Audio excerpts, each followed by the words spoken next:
Hai, Assalamualaikum. Salam sejahtera. Anda bersama saya, Afizal Zaman, bertemankan rakan tugas Nailah Huda. Awal pagi 8.30, segmen Realiti Rakyat yang mana kami membawakan tumpuan khas mengangkat suara rakyat dan realiti kehidupan anda akibat COVID-19.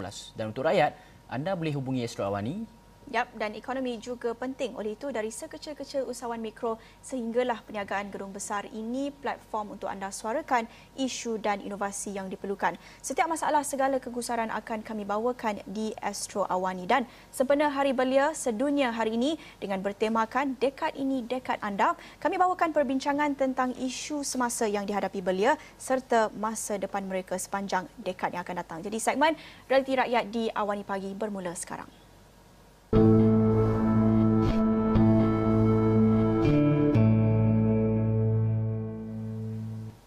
Baik, sempena menyambut Hari Belia Sedunia bertemakan Dekad Ini, Dekad Anda, itu tema yang ditetapkan kerajaan kita menyambut Hari Belia Negara pada Mei lalu. Kita nak bincangkan apa isu-isu utama yang dihadapi anak muda sekarang ini, apa peranan mereka dalam membentuk corak pembangunan negara sepanjang dekad ini dan juga paling pentingnya apa idea baharu, nafas baharu yang mereka akan bawa ke negara kita ini. Dan dalam masa yang sama, kita juga membawakan tema Youth Engagement for Global Action. Itu tema bagi Hari Belia Sedunia ditetapkan oleh Pertubuhan Bangsa Bersatu PBB untuk menyatukan kuasa belia ini untuk membawa perubahan pada tahap masyarakat setempat, negara dan kemudiannya di seluruh dunia. Jadi kita bawakan tetamu menarik pagi ini. Kita bawakan seorang anak muda, Parvinder Singh, merupakan ahli Parlimen Belia Malaysia, juga bersama Nur Farishah Akila Muhammad Ramdan, juga ahli Parlimen Belia Malaysia, dan juga bersedia menerusi Skype adalah Dr. Muhammad Murshid Arshad, merupakan pensyarakanan pembangunan belia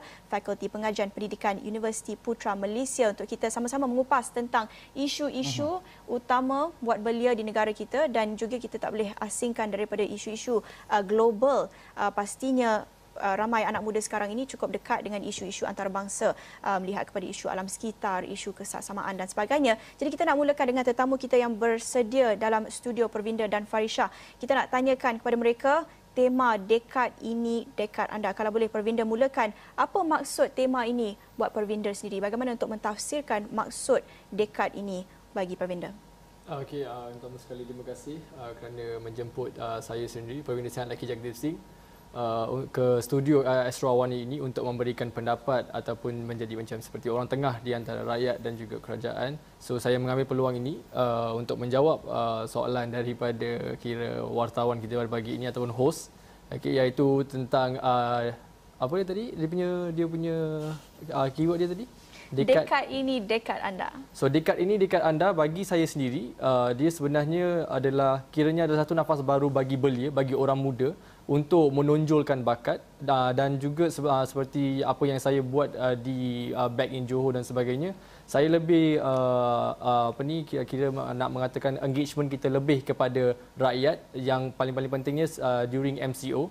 Sebab kenapa saya dapat turun ke padang dan juga membuat khidmat masyarakat dengan belia, dengan ramai orang di luar sana, dan juga dengan cara menyampaikan bantuan bekalan makanan, dan juga pada masa yang sama kita memberi idea-idea kepada kerajaan negeri seperti menyediakan food bank ataupun one stop center ke apa bagi orang-orang di taman-taman tersebut untuk mendapatkan bekalan makanan yang mencukupi. Bukan sahaja itu, seperti yang kita boleh tengok pada masa sekarang, iaitu saya sendiri sebagai seorang ahli Parlimen Belia Malaysia, saya sekarang berada live di Astro Awani, iaitu satu benda agak baru juga, iaitu kita tak pernah melihat sebelum ni. Sebab kalau biasa kita tengok kan, biasanya selalunya macam ada pensyarah-pensyarah, doktor-doktor dan sebagainya, tapi inilah apa yang kita maksudkan, dekad ini, dekad kita sebenarnya. Terima kasih. Bagi Farishah pula, bagaimana dekad ini, dekad anda? Adakah anda merasakan dekad ini, dekad anda, ataupun sebenarnya memerlukan dekad-dekad lagi untuk adalah dekad ini, dekad anda? Pertama sekali saya ucapkan terima kasih kepada Astro Awani sebab sudi jemput kami daripada golongan belia untuk sama-sama kita berkongsikan pendapat dan juga cadangan berkenaan isu yang kita bangkitkan, itu realiti rakyat pada hari ini. Bagi saya, dekad ini memang dekad kita sebab arti kata masa untuk belia ni dia tak panjang, singkat, tambah-tambah dah dipendekkan kepada 30 tahun saja, yang ke bawah adalah golongan belia.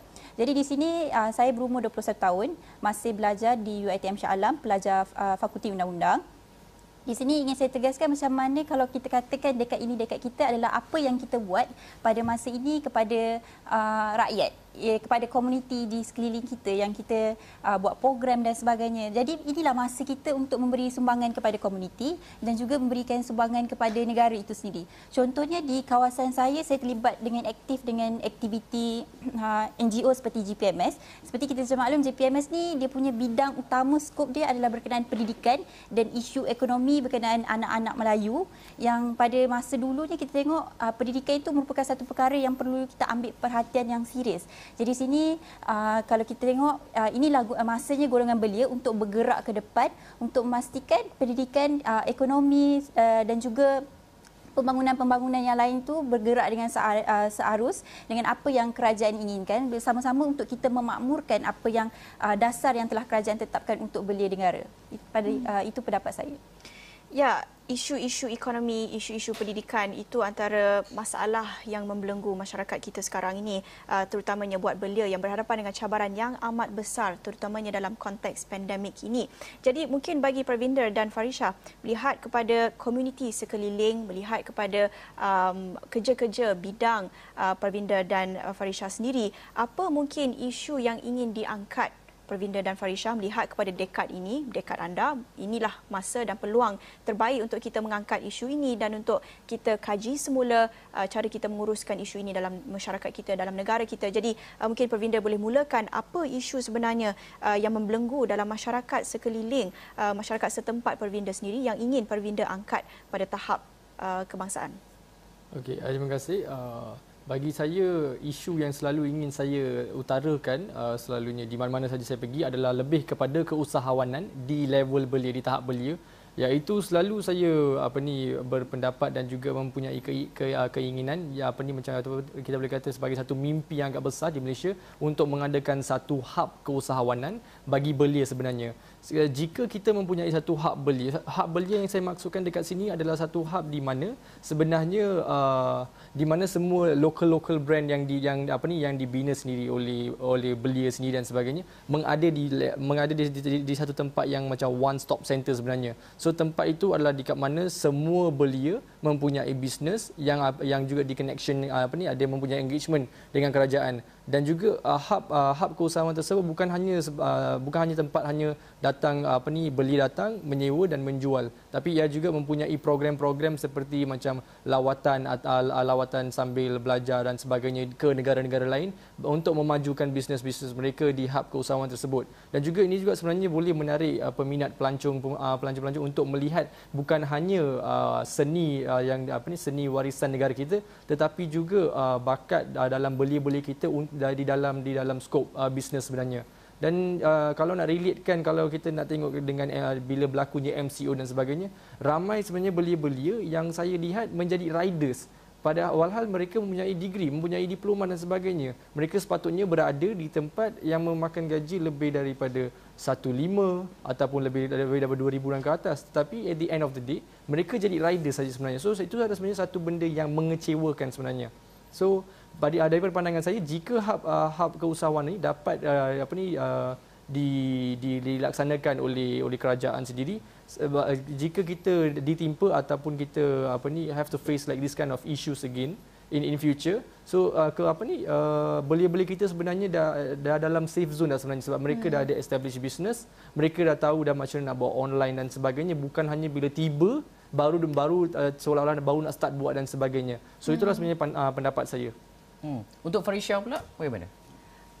Bagi pendapat saya, kalau isu yang saya dekat dengan orang kata dekat dengan hati ni, isu pendidikan. Contohnya apa yang saya rasa macam nak ingin kongsikan adalah isu pendidikan di luar bandar. Sebab kita tahu isu pendidikan ni besar, ada di bandar dan juga di luar bandar. Jadi di bandar pun ada masalah dia sendiri dan semestinya di luar bandar lebih banyak masalah. Contohnya kalau kita tengok COVID kan sekarang kan, Pavi, dia jadi macam terlalu banyak perkara yang kita tak boleh nak orang kata nak elakkan. Contohnya sekarang semua terlibat dengan ODL. Kita tahu setiap universiti, setiap sekolah pun pada mulanya secara online. Jadi cikgu hantar WhatsApp, Google Classroom dan sebagainya. Jadi bagaimana perkara ini perlu diambil perhatian pada sekolah-sekolah di luar bandar. Pada 2 minggu lepas saya pergi ke Kampung Satut, iaitu Kampung Rasli. dekat situ ada 2 sekolah. 2 sekolah tu merupakan sekolah luar bandar dan anak-anak orang asli ni sangat rajin nak pergi ke sekolah. Namun bila sekolah tutup, jadi macam diorang tak tahu nak buat apa sebab tiada teknologi seperti komputer dan sebagainya. Jadi perlulah ada inisiatif-inisiatif seperti terdahulu, iaitu seperti pemberian komputer riba kepada anak orang asli dan sebagainya, dan juga gadget-gadget. Sebab kita tahu merupakan perkara yang pentinglah untuk zaman yang teknologi sekarang, untuk kita menggunakan teknologi walaupun mereka ini duduk di satu tempat yang agak terasing dengan kita. Tidak bermakna orang asli ni kita katakan mereka bukanlah dalam kelompok rakyat Malaysia. Jadi kita perlu ambil perhatian, jangan kita tumpukan kepada sekolah-sekolah di bandar ataupun di pinggir-pinggir bandar sehingga kita lupa sekolah-sekolah di luar bandar itu kelompok-kelompok yang orang katakan penduduk Malaysia itu orang asli itu sendiri. Jadi sebagai seorang pemimpin mahasiswa, iaitu di Universiti UiTM Shah Alam di Kolej Melati, saya lihat di satu Kolej Melati ni dia ada beberapa orang yang daripada anak orang asli yang datang belajar. Jadi kat sini bila sebagai yang di petua kolej ada yang macam WhatsApp call cakap diorang tak ada internet, line connection yang macam slow. Sampai kan hari tu ada cerita dia kat Sabah, dia sampai panjat atas kan sebab nak dapatkan line sepatutnya. So perkara inilah yang kita nak risau, sebab nanti jangan disebabkan perkara masalah internet dan sebagainya mereka ni kurang capaian untuk mendapat apa yang sepatutnya mereka dapat, iaitu hak pendidikan yang seperti orang lain akan dapat. Jadi itulah yang isu yang kita perlu ambil perhatian pada hari ini, pendidikan di luar bandar. Sangat menarik isu pendidikan, isu pekerjaan dan keusahawanan, dan kita nak kupas lebih lanjut. Tapi sebelum itu kita nak dengarkan pandangan Dr. Muhammad Mursyid Arsyad, Pensyarakanan Pembangunan Belia UPM yang sudah bersedia menerusi Skype, dan kita lihat apa yang dikongsikan oleh anak-anak muda dalam studio tadi. Mereka boleh katakan menolak persepsi ataupun tanggapan orang ramai bahawa anak muda ni jauh daripada realiti. Mereka cukup dekat dengan isu-isu yang bukan sahaja dihadapi anak muda tetapi seluruh lapisan masyarakat, isu pengangguran, isu keusahawanan, sokongan untuk capaian internet infrastruktur ketika dalam konteks pandemik COVID-19 ini. Dan kita nak dapatkan pandangan, kalau boleh Doktor kongsikan, kalau kita lihat pula tema Youth Engagement for Global Action ini, apa kuasa ataupun peranan belia dalam mengorak pembangunan pada tahap dunia pula. Kita lihat tahun lepas mungkin apa yang digerakkan oleh Greta Thunberg, antara pemimpin belia yang cukup memberi inspirasi kepada kita semua. Pada pandangan doktor, mungkin melihat dari luar ke dalam, peranan anak muda dalam konteks 2020 ini dan sepanjang dekad yang akan datang, apa pentingnya suara mereka? Okey, terima kasih saya ucapkan kepada pihak Isro Awani kerana sudi menjemput. Selamat Hari Belia saya ucapkan kepada seluruh rakyat Malaysia. Sebenarnya unik pada tahun ini kita raikan Hari Belia beberapa kali. Sebenarnya Hari Belia dilaikan pada 15 hari bulan Mei setiap tahun. Cuma pada tahun ini dengan keunikan yang kita terima tahun ini, iaitu Hari Belia terpaksa ditangguhkan, dan insyaAllah pelaksanaan dan juga sambutan perayaan Hari Belia kita akan laksanakan pada 15 hari bulan Ogos nanti. So Alhamdulillah, tahniah saya ucapkan kepada seluruh golongan belia yang mampu bertahan sehingga hari ini. Bukan senang untuk mengharungi cabaran yang pada saya agak mencabar setelah berlakunya pasca COVID-19.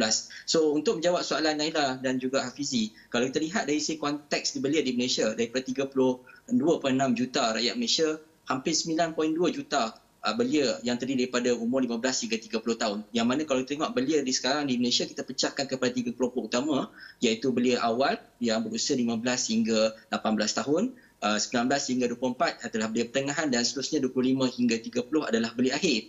Jadi kalau kita lihat daripada komposisi ini dan melihat kepada tema sambutan Hari Belia di peringkat sedunia yang dinyatakan oleh United Nations, menunjukkan bahawa kebersamaan golongan belia ini perlu bersama-sama untuk menghadapi pandemik ini. Dan kalau lihat di peringkat global, berdasarkan daripada indeks yang dikeluarkan oleh International Labour Organization, hampir 3.3 bilion sebenarnya pekerjaan di dunia ini terjejas. Dan kalau kita lihat daripada pecahan tersebut, hampir 1.3 juta pekerjaan di mana jumlah pekerjaan di dunia ini yang terdiri daripada kumpulan yang mana golongan belia terlibat dalam pekerjaan yang bukannya terdiri daripada pekerjaan yang maksud saya di sini yang memang ada skills. Jadi kebanyakannya mereka under skill. Dan kalau kita lihat di sini dalam konteks Malaysia, Alhamdulillah kita setiap tahun melahirkan hampir 200,000 graduan di Malaysia di IPT, dan termasuk dengan graduan dari luar negara, hampir 300,000 sebenarnya graduan yang menantikan peluang pekerjaan. Dan saya setuju dengan pandangan suara rakan-rakan belia kita sebentar tadi, iaitu menunjukkan yang bahawa keinginan belia, dan ini berdasarkan dapatan kajian. Saya sempat melakukan kajian survey tinjauan baru-baru ini. yang kita dapati daripada keinginan anak muda golongan belia sekarang ni pada ni, pertama sekali selepas mengharungi pasal COVID, mereka sangat risau dengan pekerjaan dan mereka sangat risau juga dengan pengangguran. Dan kita lihat dari sini, selain daripada pengangguran dan pekerjaan, mereka juga risau dari segi akses untuk mendapatkan pendidikan. Dan ini memang fakta berdasarkan daripada dapatan. Dan kalau kita lihat jumlah pengangguran sebenarnya, ini realiti berdasarkan daripada statistik utama tenaga buruh yang dikeluarkan oleh Jabatan Perangkaan baru-baru ini, kita lihat bahawa jumlah kadar pengangguran di Malaysia dah meningkat daripada 779,000 pada April meningkat kepada Mei, iaitu sebanyak 826 orang yang menganggur.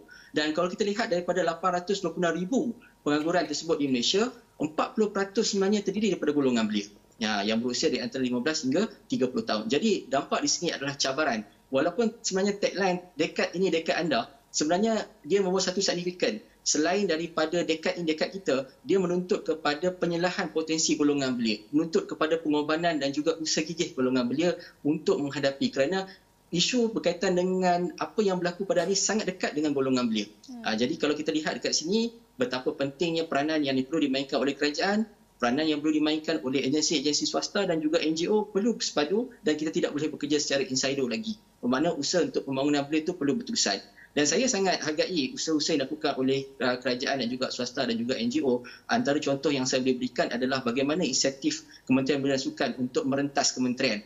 Berjumpa dengan kementerian-kementerian untuk tengok apa insentif-insentif yang dekat dengan golongan belia, dikumpulkan insentif tersebut dan jadikan sebagai satu hub, iaitu dipanggil sebagai e-portal belia. Cuma saya berpandangan mungkin lebih perlu banyak lagi usaha-usaha untuk memperkenalkan portal ini supaya dapat diakses oleh lebih ramai lagi golongan belia di Malaysia. Kerana kalau kita lihat daripada jumlah pelawat yang saya lihat pada pagi tadi, lebih kurang 350,000 saja pelayar. Jadi mungkin insya-Allah dengan insentif dan juga promosi, kita perlu membanyakkan lagi peluang-peluang supaya golongan belia mendapat peluang-peluang tersebut. Antara saya nampak insentif-insentif yang dekat golongan belia yang perlu belia rebut, iaitu pertama sekali perlu merebut sebaik-baiknya insentif-insentif yang dikemukakan oleh kerajaan dalam penjana dan juga skim perantisan nasional, yang pada saya merupakan satu konsep penting dari segi perantisan, iaitu bagaimana di place and train, maknanya ditempatkan dan dilatih. Kerana majikan di luar sana mereka agak selektif berdasarkan daripada pandemik COVID-19 dengan juga pertumbuhan ekonomi yang agak kebelakangan sikit pada sejak perbelakangan ini. Jadi memerlukan golongan ataupun komposisi majikan yang mencari golongan belia yang memang ideal dan match ataupun sepadan dengan keperluan pekerjaan yang mencabar pada hari ini. Jadi mereka memerlukan golongan belia yang punya pengalaman. Jadi dengan adanya insentif begini, golongan belia mendapat pengalaman tersebut. Yang penting pengalaman tersebut yang akan memberikan mereka nilai tambah supaya mereka dapat melihat apakah potensi-potensi yang boleh dilakukan. Dan saya sangat setuju dengan pandangan sahabat kita tadi, iaitu berkaitan hub belia ni. Sebenarnya hub usaha belia ni banyak dibincangkan dan ini berkait juga dengan insentif kerajaan, iaitu Make My Gig, alright? Proses ataupun insentif yang kerajaan oleh My Gig, yang mana membolehkan peluang untuk golongan belia ni menceburi peluang perniagaan ataupun peluang mendapatkan pendapatan menjangkaui perniagaan secara fizikal. Sebelum ni perniagaan banyak berlaku secara fizikal. Jadi memerlukan golongan belia untuk mendapat peluang yang lebih besar dan mendapat akses yang lebih jelas untuk mendapatkan akses dari segi ekonomi dan mengukuhkan pendapatan mereka. Okey, baiklah, sebenarnya banyak lagi benda-benda yang kita nak bincangkan berkaitan dengan belia dekat ini dekat anda, tapi kita nak berhenti rehat dulu seketika, kembali selepas ini.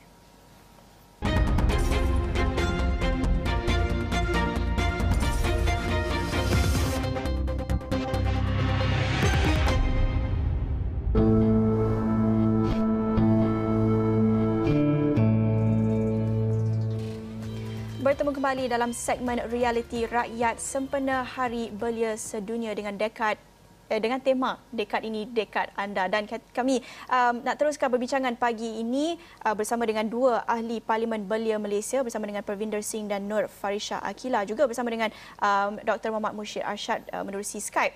Tadi mereka sudah pun melontarkan pelbagai idea yang sangat menarik dengan satu hub keusahawanan, bagaimana untuk memperkasakan sistem pendidikan negara kita, tetapi dalam masa yang sama pelaksanaan itu adalah langkah ataupun cabaran seterusnya, dan pastinya suara-suara belia ini adalah apa yang kami perlukan dalam langkah seterusnya untuk negara kita, mencorak pembangunan dan sebagainya. Tetapi ada tak ruang itu untuk mereka? Jadi mungkin saya nak tujukan soalan ini kepada Parvinder dahulu. Dalam pandangan Parvinder, ada tak ruang untuk Parvinder melaksanakan idea-idea yang sudah dicadangkan sebelum ini dengan hub kewangan, hub keusahawanan dan sebagainya, terutamanya dari sudut politik? Bagaimana untuk betul-betul mengangkat idea dan isu ini pada tahap persekutuan, pada tahap parlimen, Dewan Rakyat dan sebagainya, ruang itu ada ataupun suara itu dapat dengar ataupun tidak? Okey, baik, terima kasih. Jadi yang pertama sekali sebelum saya mengupas lebih lanjut tentang bagaimana cara pelaksanaan daripada diri saya sendiri untuk mengutarakannya kepada kerajaan dan sebagainya, saya ingin mengupas sedikit tentang ruang-ruang yang akan yang diberikan kepada belia. Iaitu sebenarnya kalau kita tengok pada masa sekarang, sebenarnya belia di Malaysia sebenarnya kita tak ada limitation lagi dah sebenarnya.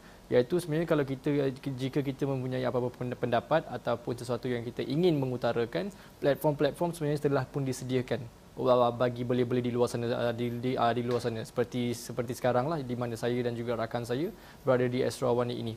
Jadi tapi macam kalau kita tengok kepada negara-negara lain, kalau kita tengok contoh negara jiran kita Singapura, iaitu satu negara republik di mana belia-belianya tidak sebegitu aktif seperti kita di negara ini. Sebab saya mempunyai rakan-rakan di Singapura, dan jika saya ceritakan tentang apa tu parlimen belia dan sebagainya, bagi diorang sepelik, kenapa nak kena ada parlimen belia? Kenapa nak kena belia yang mengutarakan? Kenapa tak ada kerajaan yang buat sendiri dan sebagainya? So saya akan memberikan sedikit penjelasan kepada mereka dan sebagainya, dan mereka rasa ini adalah satu macam wow factor bagi diorang sebab mereka tidak dapat untuk mengutarakan pendapat mereka.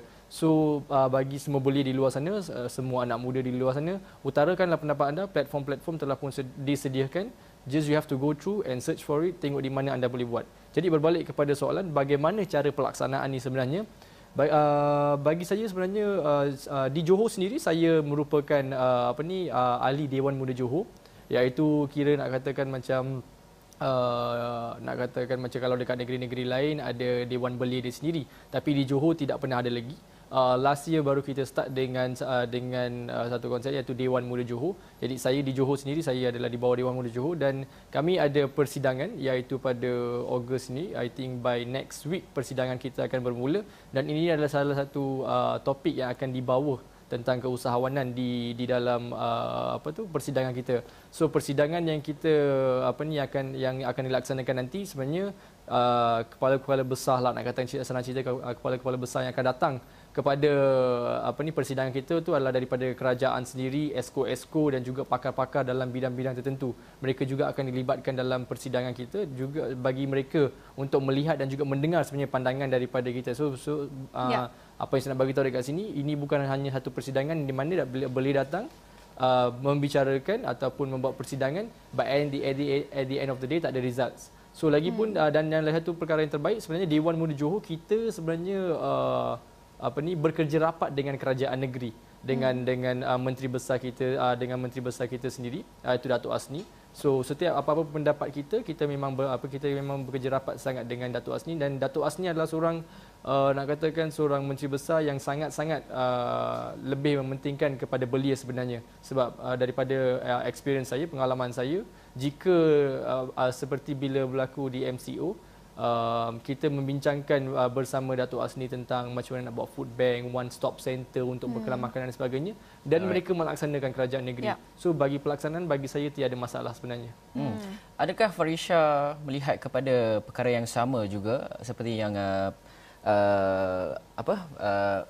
Pervinda cakapkan bahawa pelaksanaannya adalah okey, tak ada masalah dan sebagainya, kerana itu adalah peringkat belia itu. Tapi apabila kita move ke big stage, parlimen itu sendiri, apabila melihat kepada ahli parlimen yang muda-muda menyuarakan pandangan mereka di parlimen itu sendiri, ada video yang tular baru-baru ini berkaitan dengan seorang ahli parlimen kita apabila menyuarakan pandangan di parlimen big stage game. Itulah game sebenar, itulah cabaran sebenar yang perlu kita saksikan.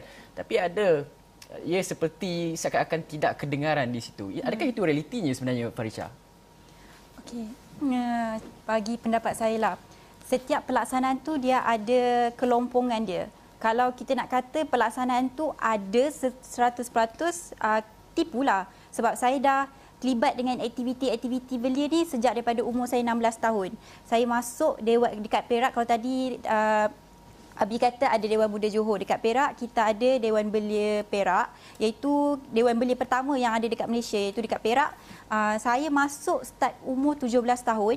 Jadi kat situ kita memang rapatlah dengan kerajaan negeri yang lepas. Macam setiap aktiviti, contohnya saya pernah bawa satu usul iaitu berkenaan mewujudkan dan memperkasakan sekolah politik di negeri Perak, dan usul itu telah diluluskan dan dibangkitkan di Majlis Mesyuarat Kerajaan Negeri. Maksudnya AMK itu sendiri kita bentang depan exco negeri yang terlibat, contohnya kalau berkenaan isu pendidikan, exco pendidikan lah ketika itu, dan perkara itu berjalan. Contohnya ada program seperti Akademos, program balas dan bina dan sebagainya. Kita tengok banyak sekarang program-program berkenaan politik yang ada. Cuma belum sampai tahap yang boleh orang kata masuk sekolah secara orang kata apa? Dia masuk secara full. Dia macam sikit-sikit lah orang kata kan. Cuma itulah yang kita nak tengok, sebab nak mewujudkan satu sekolah politik ni bukan senang. Sebab dia macam ibu bapa pun ada konsep yang sangat politik. Padahal sebenarnya tidak. Politik ni kita nak mengajarkan macam erti-erti demokrasi dan sebagainya, bagaimana untuk memilih seorang pemimpin. Dan itu yang